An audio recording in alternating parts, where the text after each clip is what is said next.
பாபா ஓர் கருணாலயம், பாதம்தான் கமலாலயம். பாபா ஓர் கருணாலயம், பாதம்தான் கமலாலயம். சாயப்பா மேல் நம்பிக்கையும் பற்றும் கொண்டு அவரை வணங்கி வரும் சாய் பக்தர்கள் அனைவருக்கும் வணக்கம். நல்லதையே நினைப்போம், நல்லதே நடக்கும். உங்கள் அனைத்து வேண்டுதல்களும் நிறைவேற எல்லாம் வல்ல சாயப்பா உங்களுக்கு அருள் புரிவார். இன்றைய சாயப்பாவின் அமுத மொழியை கேட்போமா? அன்பு குழந்தையே, உன் கஷ்டகாலம் முடிந்தது. இனி நீ நிம்மதி பெருமூச்சு விடலாம். இத்தனை நாளாக உன்னை காயப்படுத்திய கஷ்டங்கள் முடிந்தது. உன்னை கீழ்த்தரமாக நடத்தியவர்களுக்கு நீ நன்றி சொல்ல வேண்டும். ஏனெனில் உன் மேல் இருந்த முன்ஜென்ம கர்மம் என்கின்ற அழுக்கை அவர்கள் சுத்தம் செய்தார்கள் என்பது உண்மை.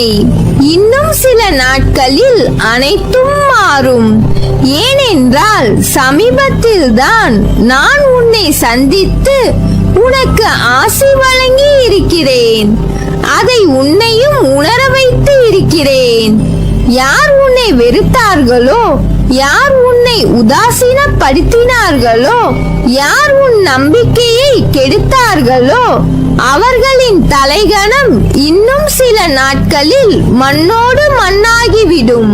அவர்கள் முன் நீ மென்மேலும் வளர்ச்சி அடைந்து உன் வாழ்வில் வெற்றி பெறப் போகிறாய். கவலைப்படாமல் இரு.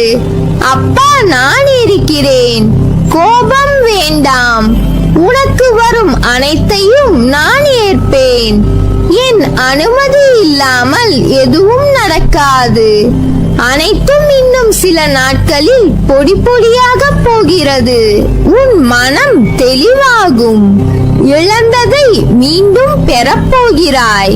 என் செல்ல பிள்ளையான உனக்கு குறைகள் ஏற்படாமல் பாதுகாப்பேன். உனது வாழ்க்கை வண்ணமயமாக போகிறது. இது அருள் வாக்கு அல்ல, இது என் சத்திய வாக்கு. வெற்றி பெற வேண்டும் என்ற ஒரு எண்ணம் நமக்குள் ஒலித்துக் கொண்டிருந்தாலே தோல்விகள் எல்லாம் தவிடுபொடியாக மாறிவிடும். இந்த உலகத்தில் வல்லவனாக யாரும் பிறந்ததில்லை.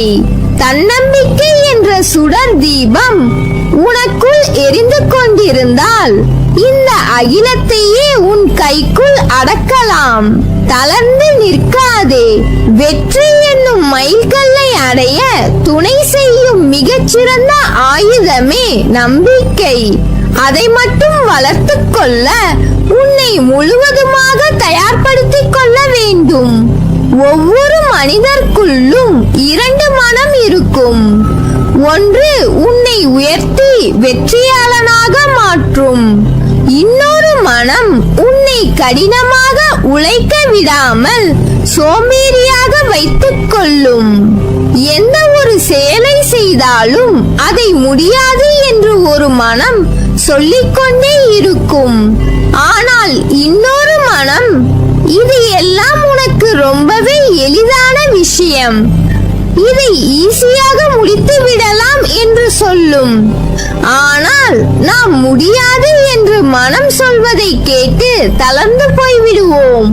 அப்படி மட்டும் தளர்ந்து போய்விடவே கூடாது. நமக்கு வெளியில் மட்டுமல்ல, மனதிற்குள்ளே கூட பல நேரங்களில் போராட்டங்கள் வரும். அதை போராடி வெற்றி பெற வேண்டும். மற்றவர்களுக்கு உன் வெற்றியால் பதிலளி. நாம் தோற்று போக வேண்டும் என்று பலர் நினைத்துக் கொண்டிருப்பார்கள். நம்மை தோற்கடிப்பதற்காக பல வழிகளில் சூழ்ச்சி செய்து கொண்டிருப்பார்கள். நாம் வீழ்ந்துவிடும் நேரங்களில் எல்லாம் அவர்கள் மகிழ்வோடு கொண்டாடி மகிழ்வார்கள். ஆனால் அதை துளி அளவும் மூளையில் ஏற்றிக் கொள்ளாதீர்கள். என்னதான் நீங்கள் கொண்டாடினாலும் என்னுடைய வெற்றி வெகு விரைவில் நடக்கும் என்று நம்பிக்கை மட்டும் நம்முடைய மனதிற்குள் இருந்து கொண்டே இருக்க வேண்டும். நம்மை வெறுப்பவர்கள் முன் நம்முடைய வெற்றியால் தான் அவர்களுக்கு பதில் கொடுக்க வேண்டும். அந்த எண்ணம் மட்டும் நம்முடைய மனதை விட்டு போய்விடவே கூடாது.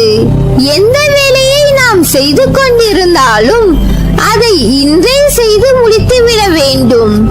நாளை செய்து கொள்ளலாம், நாளை மறுநாள் செய்து கொள்ளலாம் என்று நினைத்துக் கொண்டிருப்பது நல்ல வீரனுக்கு அழகே கிடையாது.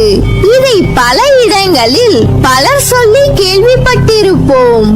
ஆனால் நம்முடைய நிஜ வாழ்க்கையில் அதை நம்முடைய மூளையில் ஆழமாக பதிய வைத்து விட வேண்டும். எதை செய்ய வேண்டும் என்று நினைக்கிறோமோ அதை உடனே செய்துவிட வேண்டும். நாளை ஒரு வேலையை செய்யலாம் என்று ஒதுக்கி வைத்து விட்டால் அது மேலும் உங்களுக்கு சுமையை தான் கொடுக்கும். எல்லா நேரங்களிலும் வெற்றி கிடைக்காமல் போய்விடலாம். ஆனால் அந்த வெற்றி நம்மை விட்டு போனாலும் நமக்கு ஒரு அனுபவத்தை கொடுத்து விட்டுத்தான் போயிருக்கும். அந்த அனுபவத்தை வைத்து இழந்த வெற்றியை பல மடங்காக எப்படி மீண்டும் பெறுவது என்பதில்தான் நம்முடைய கவனம் இருக்க வேண்டும். ஐயோ, இது கிடைக்காமல் போய்விட்டதே, இப்படி ஆகிவிட்டது என்று நினைத்து வருந்தினால் நம்முடைய முன்னேற்றமும் தடைப்பட்டுவிடும். அதனால் கிடைக்காத வெற்றியும் நம்முடைய சிறந்த அனுபவமாக பயன்படுத்தி மீண்டும் வெற்றியை தட்டி பறித்து விட வேண்டும். இனி நீ ஜெயிக்கப் போகிறாய். உலகியல் வாழ்க்கையில் பதவியால், பணத்தால், மொழியால், ஜாதியால் உன்னை அடையாளம் காட்ட நினைக்காதே. உன்னுடைய நற்பண்புகளால், நற்குணத்தால் உன்னை உலகுக்கு காட்டு. ஆணவம் இன்றி நடந்து கொள். அறிவிழந்து செயல்படாதே. நான் இருக்கிறேன், கலங்காதே. கைவிட மாட்டேன். என்னை சரணாகதி அடைந்தால் நான் உன்னை பாதுகாப்பேன். நீ எதற்கும் பயப்படாதே, கலங்காதே. உன்னில் நிச்சயம் வெற்றி என்ற தீபத்தை ஏற்றுவேன். உலகத்தில் என்ன மாறினாலும் நகன்றாலும் உன்னை விட்டு ஒருபோதும் அகல மாட்டேன். உன்னோடும் உன் குடும்பத்தோடும் நான் இருக்கிறேன்.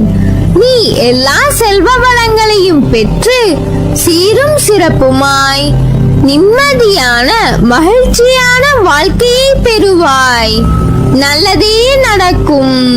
நீ என் பரிபூர்ண அருளும் ஆசீர்வாதமும் அன்பும் பெற்ற என் செல்ல பிள்ளை.